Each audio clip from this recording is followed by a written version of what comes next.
ಆಂಧ್ರಪ್ರದೇಶದ ಮುಖ್ಯಮಂತ್ರಿಯಾಗಿ ಜೂನ್ 12ರಂದು ಅಧಿಕಾರ ವಹಿಸಿಕೊಂಡ ಬಳಿಕ ಚಂದ್ರಬಾಬು ನಾಯ್ಡು ಸಚಿವರಿಗೆ ಖಾತೆ ಹಂಚಿಕೆ ಮಾಡಿದ್ದಾರೆ. ಕಾನೂನು ಸುವ್ಯವಸ್ಥೆ, ಸಾರ್ವಜನಿಕ ಉದ್ಯಮಗಳು, ಸಾಮಾನ್ಯ ಆಡಳಿತ ಇಲಾಖೆಗಳನ್ನು ಚಂದ್ರಬಾಬು ನಾಯ್ಡು ತಮ್ಮ ಬಳಿ ಇರಿಸಿಕೊಂಡಿದ್ದಾರೆ.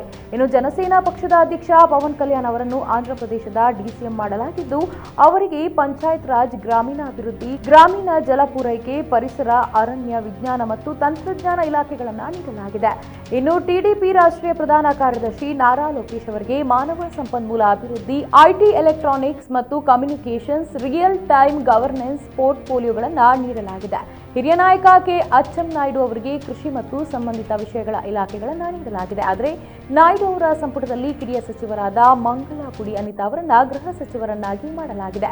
ಹಿಂದಿನ ಜಗನ್ಮೋಹನ್ ರೆಡ್ಡಿ ಸರ್ಕಾರದಲ್ಲಿಯೂ ಮಹಿಳೆಯರು ಗೃಹ ಖಾತೆಯನ್ನ ಹೊಂದಿದ್ರು. ಪ್ರಮುಖ ಖಾತೆಯಾದ ಹಣಕಾಸು ಖಾತೆಯನ್ನು ಹಿರಿಯ ನಾಯಕ ಪಯ್ಯಾ ಉಲಾಕೇಶವ್ ಅವರಿಗೆ ನೀಡಲಾಗಿದ್ದು, ಬಿಜೆಪಿಯ ವೈ ಸತ್ಯಕುಮಾರ್ ಅವರಿಗೆ ಆರೋಗ್ಯ, ಕುಟುಂಬ ಕಲ್ಯಾಣ ಮತ್ತು ವೈದ್ಯಕೀಯ ಶಿಕ್ಷಣ ಖಾತೆಯನ್ನ ನೀಡಲಾಗಿದೆ. ಮೊದಲ ಬಾರಿಗೆ ಶಾಸಕ ಟಿಜಿ ಭರತ್ ಅವರಿಗೆ ಕೈಗಾರಿಕೆ ಮತ್ತು ವಾಣಿಜ್ಯ ಖಾತೆ, ಹಾಗೆಯೇ ಹಿರಿಯ ನಾಯಕ ಆನಂ ರಾಮನಾರಾಯಣ ರೆಡ್ಡಿ ಅವರಿಗೆ ದತ್ತಿ ಸಚಿವಾಲಯದ ಉಸ್ತುವಾರಿ ವಹಿಸಲಾಗಿದೆ. ಅಚ್ಚಂನಾಯ್ಡು ಅವರು ಸಂಪುಟಕ್ಕೆ ಸೇರ್ಪಡೆಗೊಂಡ ಹಿನ್ನೆಲೆಯಲ್ಲಿ ಬಿಸಿ ನಾಯಕ್, ಪಲ್ಲಾ ಶ್ರೀನಿವಾಸ ರಾವ್ ಅವರನ್ನು ಪಕ್ಷದ ಎಪಿ ಘಟಕದ ಅಧ್ಯಕ್ಷರನ್ನಾಗಿ ನೇಮಿಸುವ ಸಾಧ್ಯತೆ ಇದೆ.